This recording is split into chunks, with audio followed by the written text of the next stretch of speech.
Sometimes just because you start to do the chanting, or just because you still have to keep widening your scope and be like, wow, I didn't know it could be brought to me like this. I didn't know I could give out such a gift to someone. And it's unlimited, the things that we're... Let me give you a really great example of this, and tell you how profoundly it impacted me, because it blew my mind. When you pray for somebody else, how do you pray for them? You pray for them to have the unlimited of whatever they want. Whatever they're asking you to pray about, you pray for the best outcome. You pray for whatever it is that's the best thing for that person that has asked you to pray on their behalf. Yeah.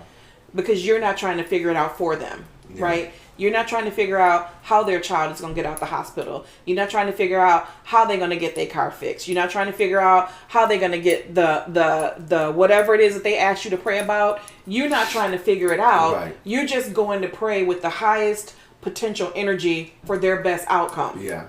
However, when you sit down and you pray for yourself, but you pray through all of these filters, through all of these gauntlets. Like, you pray for, oh my God, my tire, I got to get my tire fixed, but, I also got to pay the light bill. I also got to figure out how I'm going to work. I might have to work 10 extra hours this week. Oh, and the kids, they got to go here. And you know what I mean? Your mind is so fixed on the limitations of your circumstances that you cannot unlock and pray for the highest part of what you want for yourself. That's the work, right? So that is why when you chant or pray for yourself, you have to put it there and leave it. You make the determination. You have to go in with what the outcome is that you want it to be. Okay. And then you have to literally just leave it there. Yeah. And just leave it.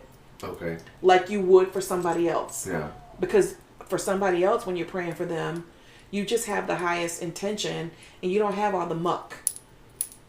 Right. Okay. So when we chant, a lot of times what we'll do is we'll write down our goals and write down the things that we want. Big shit. Like, I'm talking like big shit, right? And you just write it out and you just put it there. And sometimes people write their goals out and they go back 2 years later and they look at those note cards or they look in that notebook and all this shit has happened. Right. So if you can find a way to pray for yourself with the same intensity and highest potential for good that you pray for somebody else,